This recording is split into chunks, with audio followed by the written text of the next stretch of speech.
The 2023 Atlanta Falcons finished the year with a 7-10 record and missed the playoffs for the 6th straight year. They fired head coach Arthur Smith after their Week 18 loss to the Saints, in which Atlanta lost with a score of 48-17. It was an incredibly frustrating year for both Falcons fans and players, as they let a few too many games slip away, costing them a trip to the postseason. Their quarterbacks over the past few years have been rather disappointing, as over the past 2 years, Falcons quarterbacks have thrown just 34 touchdown passes to 26 interceptions. They were led by Desmond Ridder and Taylor Heinicke in the 2023 season, and they finished the year 26th in points per game offensively and scored 20 or more points in just 2 of their final 6 games last year.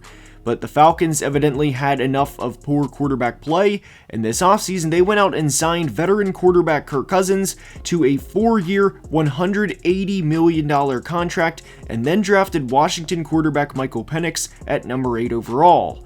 With expected improved quarterback play on a team that already had 7 wins last year, the question for Atlanta becomes, how many wins can they actually get in 2024, and how far can they actually go? And that's what we're going to try and answer in today's video. This is the first of 32 team previews for the upcoming season, and I hope you enjoy. Now let's begin. The 2024 Atlanta Falcons are going to be a heavily watched and heavily scrutinized team, due in large part to the offense. It's very rare for a team to do what Atlanta did over the past few months, specifically at the quarterback position. But the Falcons also have a defense, and they're not just the 2 quarterbacks and the projections of what each former first-round pick can do in fantasy. And when you look at the Falcons' defense heading into 2024, well, they lost guys like Calais Campbell, Jeff Okudah, and Bud Dupree in free agency. Calais and Bud each started 16 or more games for the Falcons last year and finished 1-2 on the team in pressures in 2023. Obviously, the players they were last year weren't the same players they were earlier in their careers, but them finishing 1-2 on the team in pressures last year is a little concerning to me, and I think that's still a cause for concern moving forward. I know Grady Jarrett only played 7 games as he suffered a torn ACL against the Titans in Week 8 of last year, but he wasn't having a phenomenal year last year by any means. Not bad, of course, but certainly not elite either. And I also worry about Grady not just because he had a season-ending injury last year, which was the first time in his career he played in less than 14 games in a season, as he's been an extremely durable player since being drafted back in 2015. But I think the question of how long is he going to play is completely valid. He's played 135 career games, and it takes a toll on a player's body after all the hits over the years, especially on the interior part of the trenches. I also worry about the Falcons' pass rush and ultimately how they're going to get home.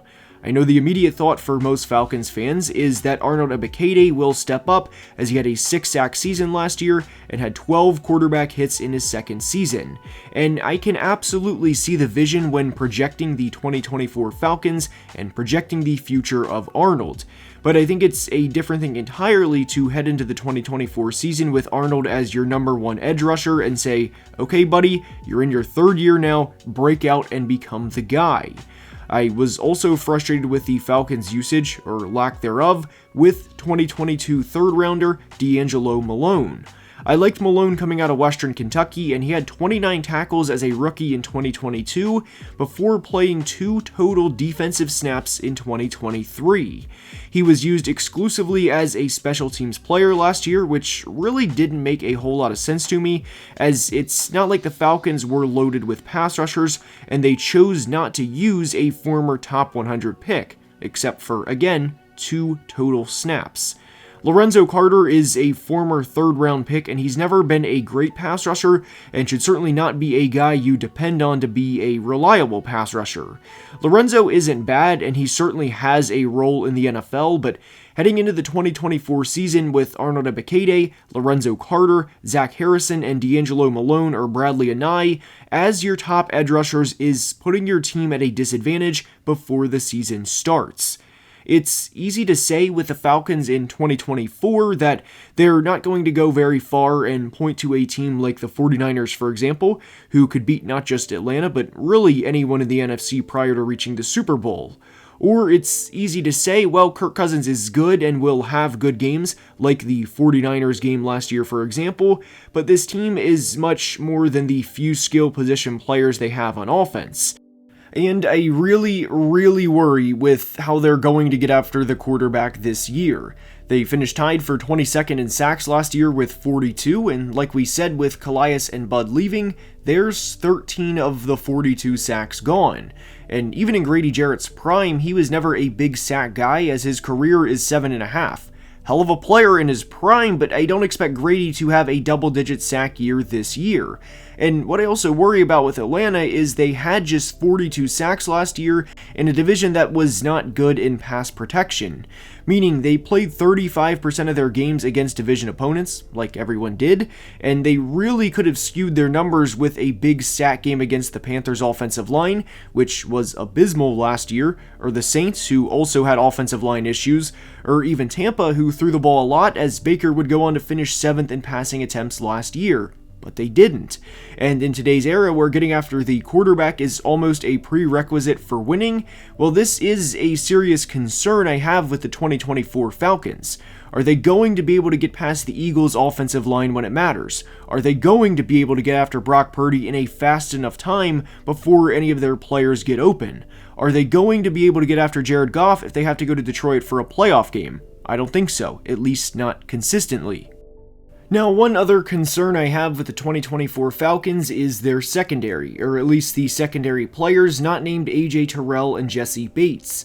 Jesse had a great year last year, and it's a shame the team wasn't better than they were, because he didn't get a lot of recognition nationally that he absolutely deserved. AJ Terrell also had a better year in 2023 than he did in the down year in 2022, which of course was after the elite year he had back in 2021. Terrell having a bounce back year was big to me because we got to see the player we all know he can be, and he showed it for most of the 2023 season. And if you want to say, well, he gave up a big play to whoever or a touchdown to this guy, well, this is the reality. The average player at the receiver position in today's NFL is better than the average corner, and there's a reason corners are in such high demand year in and year out, and it's because teams always want more corners because they need to be able to limit the guys who can take over games. But high school players who are playing both ways see the type of money receivers are making versus corners, and more often than not, they choose the receiver route, hence the surplus of talent at the position. But the point is, corners, especially in an era where the rules favor the offense more than ever before, are going to give up big plays, period. But I worry about guys like Clark Phillips, Jaden Price, Antonio Hamilton Sr., and Harrison Hand. One other thing that I think is kind of misled about the Falcons' 2023 defense is I think they look statistically better than what they actually were. From their Week 11 bye on, Atlanta finished the year by playing the Saints twice, the Jets, Bucks, Panthers, Colts, and Bears. And simply thinking out loud, who is the best quarterback they played during this span? It was Baker Mayfield, but the point is, for the final 7 games of the year, they played guys like Derek Carr, Gardner Minshew, a rookie Bryce Young in a monsoon, Tim Boyle, and Justin Fields. And the reason we bring this up is because the Falcons actually finished 8th in passing yards allowed last year, which may be a surprise to a lot of people. But when you factor in who they played down the stretch, which does not include other games that were against Bryce Young the first time, Josh Dobbs, Sam Howell, and others, well, I don't think the Falcons secondary is the 8th best in the league, and I really worry about them in 2024. I think a lot of opponents' game plans will be to throw away from Jesse and AJ, and whatever happens, happens. The drop-off in talent after AJ Terrell at corner is substantial on this roster, and their corners, along with their pass rush, is one of my biggest concerns for them this year.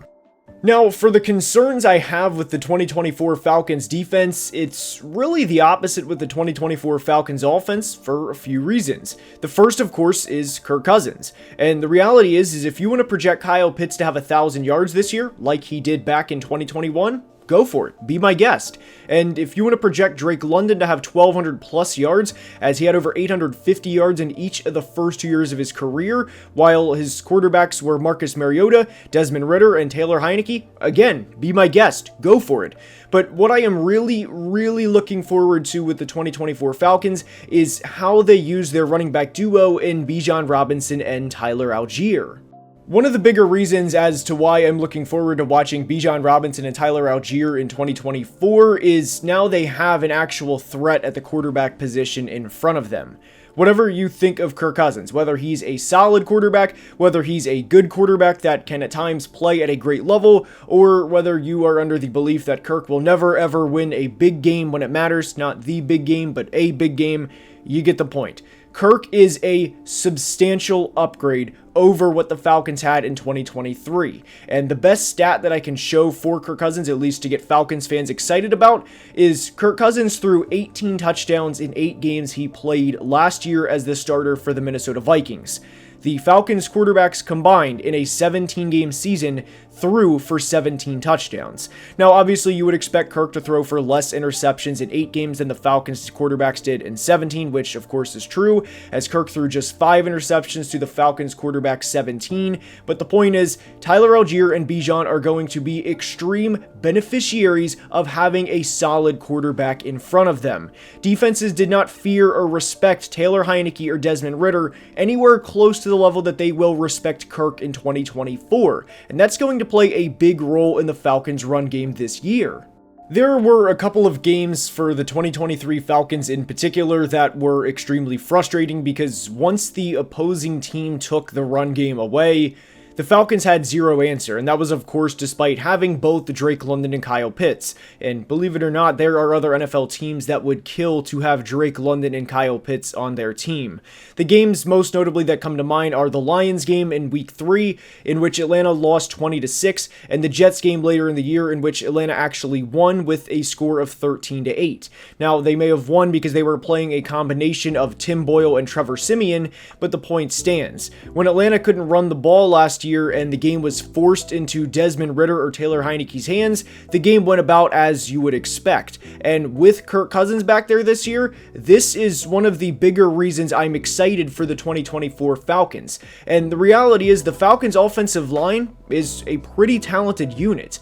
They finished 3rd last year in rushing attempts and 9th in rushing yards. But what was pretty frustrating for the 2023 Falcons was they finished 17th in yards per carry, meaning they were trying to run the football and they were trying to run a football, but at times it was like fitting a square peg into a round hole and there was nowhere for Bijan or Tyler Algier to go. But with defenses having to respect the passing game this year, this is one of the bigger reasons as to why I'm excited for Atlanta in 2024. I really think there's a strong possibility the Falcons have a 1,000-yard rusher in Bijan, as he was pretty close last year, and I think they have 2 1,000-yard receivers in both Drake London and Kyle Pitts. Zach Robinson is the Falcons offensive coordinator who came over from the Rams this offseason, and why I think that is particularly noteworthy is Robinson is a disciple under Sean McVay, and Kirk played the last 2 years of his Vikings tenure under head coach Kevin O'Connell, who of course came over from the Rams. And in the 25 games Kirk played under head coach Kevin O'Connell, he threw for nearly 6,900 yards and 47 touchdowns and had a 17-8 record. So if you want to project the Falcons to have an 11-6 record, considering again that they won 7 games with very poor quarterback play in 2023, and if you want to project them to win the division this year, be my guest. Go for it. But the 2024 Falcons offense is going to be electric, and in a lot of ways, it's going to be must-see TV. Now, the Falcons' 2024 rookie impact is going to be different than almost every other NFL team.